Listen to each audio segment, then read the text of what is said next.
Good morning. Welcome to the Umpqua Unitarian Universalist Congregation. I am Glennis Peterson, your service leader for today.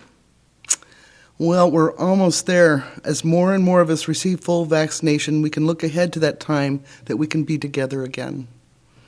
I'm sure, like me, you miss us too. So the time is coming. The daffodils are out.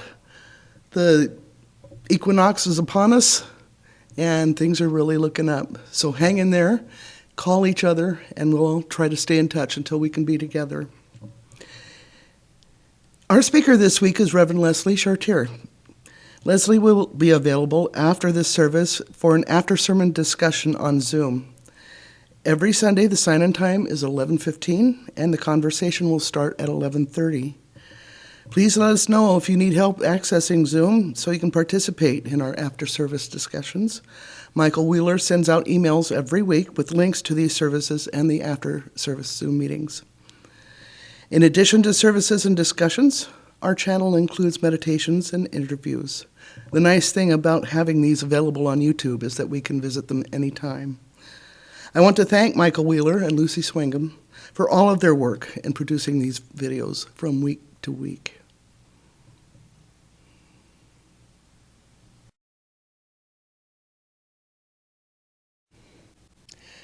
We light this chalice to celebrate the inherent worth and dignity of every person, to reaffirm the historic pledge of liberal religion to seek that justice which transcends mere legality and moves towards the resolution of true equality, and to share that love which is ultimately beyond our cherished reason, that love which unites us.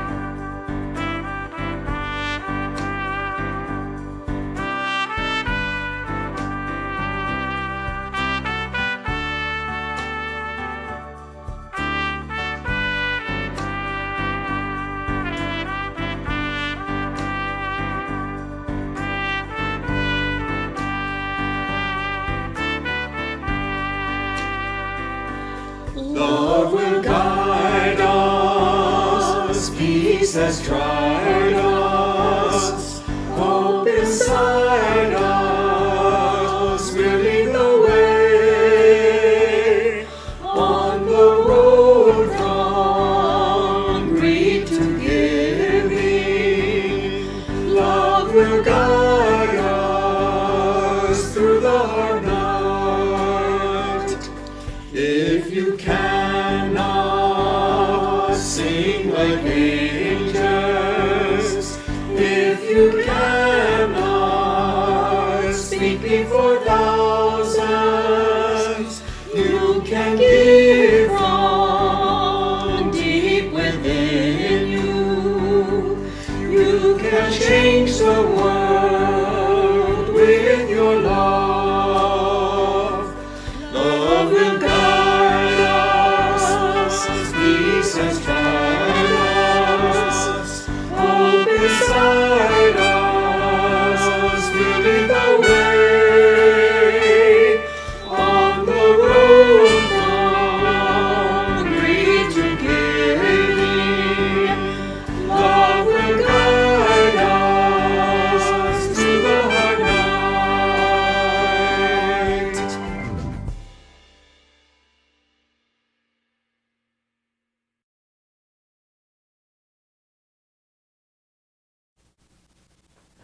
Our opening words this morning are by Annie Dillard.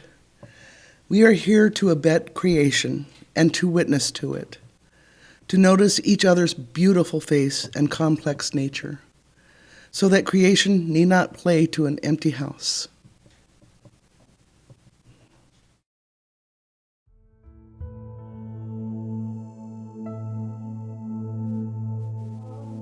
And now I'd like you to sit back and take a moment. Take in a really deep breath and breathe it out. Notice each of your muscles as you sit back into your chair. and breathe in and breathe out. Our meditation this morning is called Pandemic by Reverend Lynn Unger. What if you thought of it as the Sabbath, the most sacred of times? Cease from travel, cease from buying and selling. Give up, just for now, on trying to make the world different than it is. Sing. Pray. Touch only those to whom you commit your life. Center down. And when your body has become still, reach out with your heart. Know that we are connected in ways that are terrifying and beautiful. You can hardly deny it now. Know that our lives are in each other's hands. Surely that has become clear. Do not reach out your hands, reach out your heart. Reach out your words. Reach out all the tendrils of compassion that move invisibly where we cannot touch. Promise the world your love, for better or for worse, in sickness and in health, as long as we all shall live.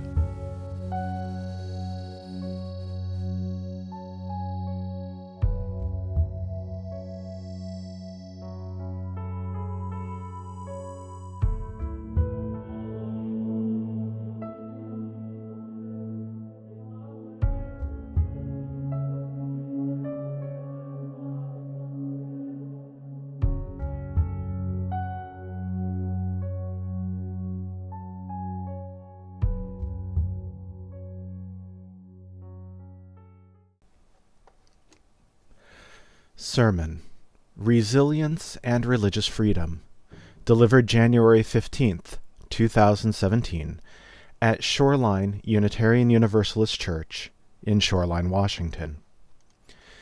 In 1964, the annual conference of Reform rabbis was interrupted by an urgent telegram from the Reverend Dr. Martin Luther King, Jr.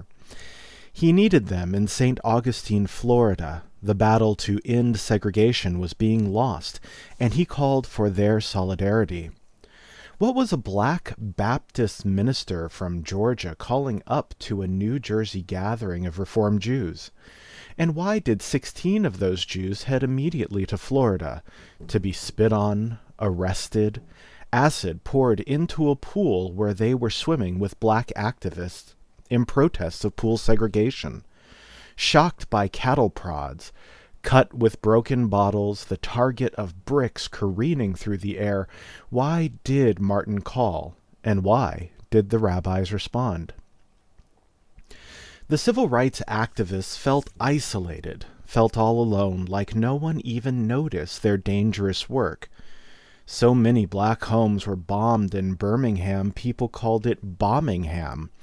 Mayors and even governors were openly opposed to desegregation.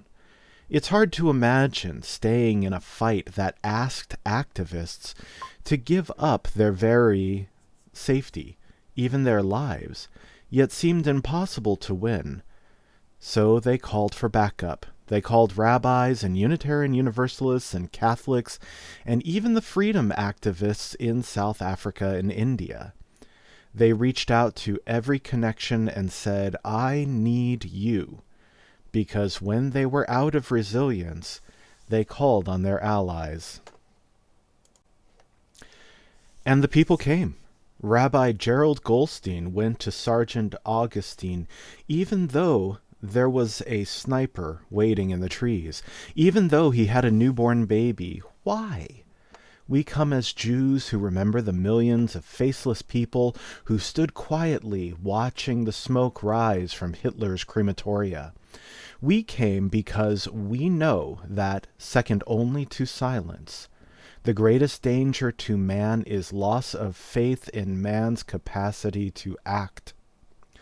The theological trenches were deep between Reverend Martin and Rabbi Gerald, but they united because, second only to silence, the greatest danger to us is our loss of faith in our capacity to act. Hopelessness is the cancer of our time, and like cancer, it isn't your fault if you've got it. But you've got to do everything in your power to fight it. Hopelessness, if left untreated, is deadly. So how do we get through this horrible period in our precious nation? How can we find resilience? How did Martin and Gerald slice out the tumor of fear and hate and survive the civil rights movement? When the Jewish contingent arrived in St. Augustine, Martin said, "The people of Moses have arrived." The Jews, the people of Moses, who had been to the mountaintop that Martin referenced in his I Have a Dream speech. Moses was called by God to the mountaintop after he led the Israelites out of slavery in Egypt. They wandered, bored, impatient, exhausted, without a home in the desert for 40 years. And just when it seemed the promised land was a myth, God called Moses to the top of Mount Nebo. From that mountaintop, Moses could see the dusty desert from which they had come. 40 years wandering in circles, but he could also look out over the beauty of the promised land, the fertile plains and protective mountains, the blue lakes gleaming in sunlight, his first glimpse at a land he would never inhabit, but that he dedicated his life to finding for his tribe. I bet he could picture their life there, the children of his camp growing tall in freedom and good health, barely waving in the breeze, homes dotted between farms, sheep lazing in sweet-smelling pasture, schools and temples, a nation flourishing. What did Martin see from the mountaintop? There were over 500 lynchings in Mississippi alone during the movement. He saw white officials bearing down with bully clubs, tear gas blinding peaceful black and white marchers in Alabama. His family's home was bombed. He'd been stabbed. In Birmingham, he'd been called upon to eulogize 4 little black girls blown up while playing in their own church. The leaders of his land, U.S. Presidents Eisenhower, Kennedy, and Johnson, promised and then failed to support legislated integration. And from the mountaintop, he could see current joys. Schools across the South newly integrated, black people sitting with white people at soda counters in restaurants. He recalled his Nobel Prize and being Time magazine's Man of the Year, the 1965's enactment of the Voting Rights Bill. But most importantly, I think Martin saw the future from the mountaintop. President Obama standing with Michelle, Sasha, and Malia taking the oath of office on that cold but glorious winter day in our capital. Perhaps he saw Neil deGrasse Tyson's charmingly explaining astrophysics to a spellbound nation on TV every week. Maybe he even saw Misty Copeland dance the lead in Swan Lake as the first black principal ballerina at the American Ballet Theater, watching hundreds of school children marching on Martin Luther King Day in our city, holding their signs declaring that Black Lives Matter. The view from the mountaintop is sustaining, even knowing they wouldn't get there personally. Envisioning the future, the sweetest dream becoming a reality, got them through the violence and hopelessness of the immediate moment.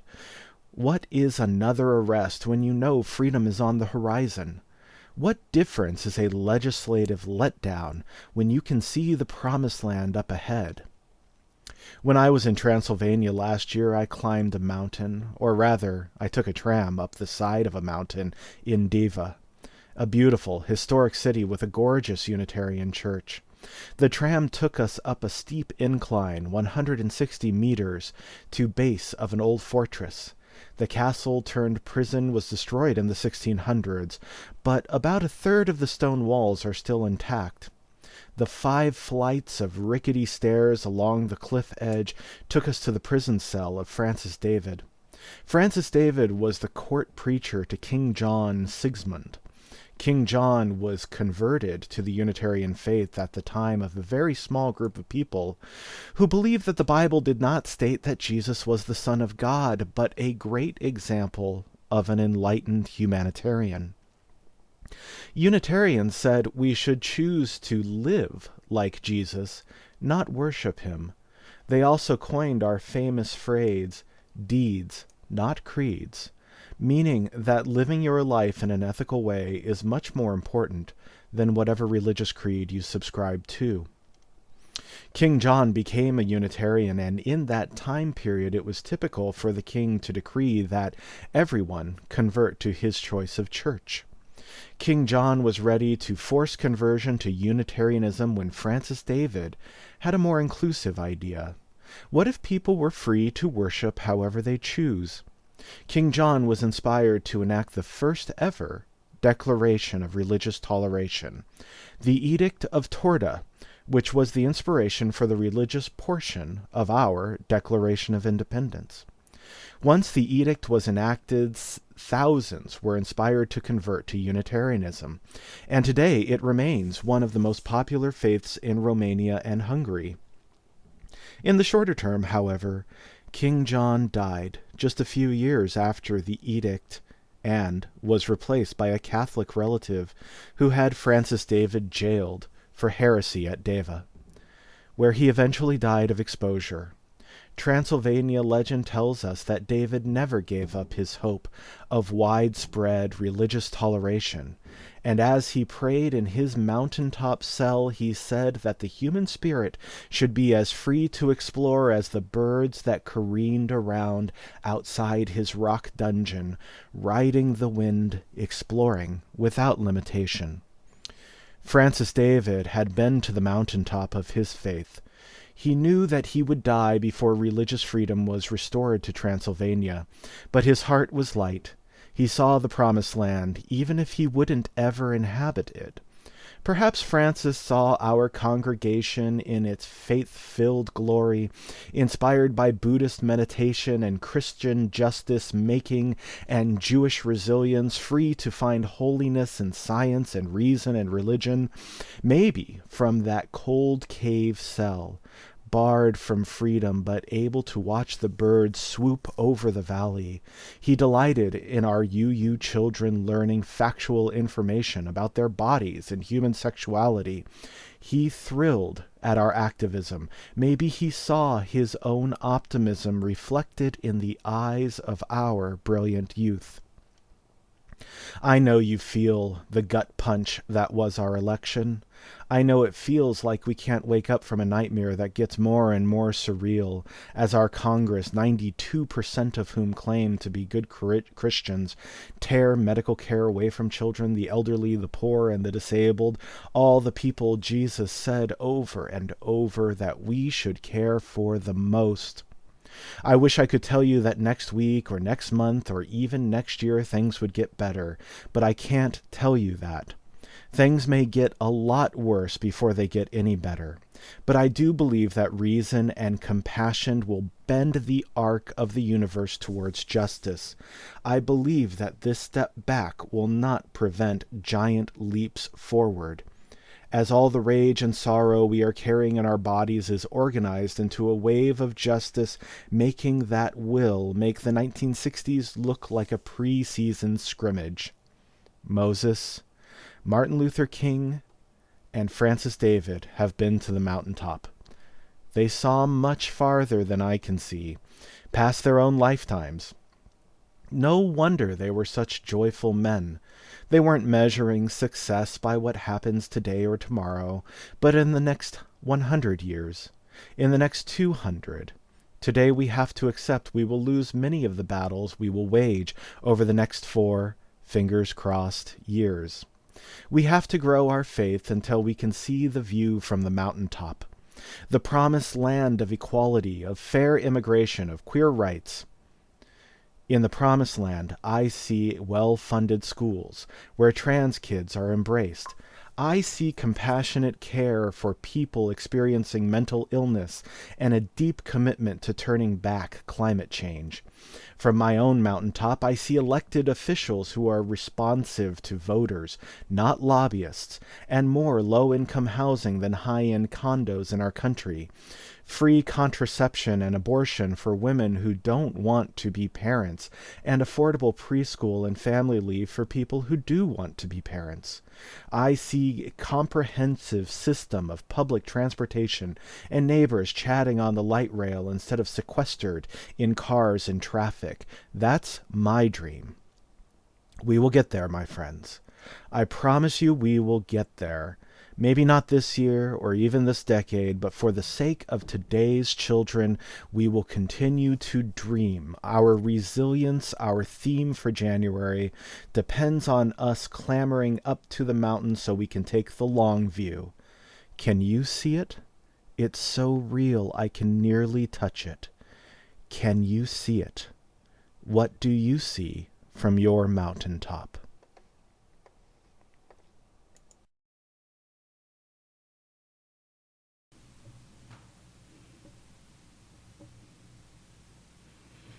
In closing, may the love which overcomes all differences, which heals all wounds, which puts to flight all fears, which reconciles all who are separated, be in us and among us now and always. We extinguish this flame, but we keep its light in our hearts with its message of love and justice, taking it outside these walls to the world we live in until we are together again.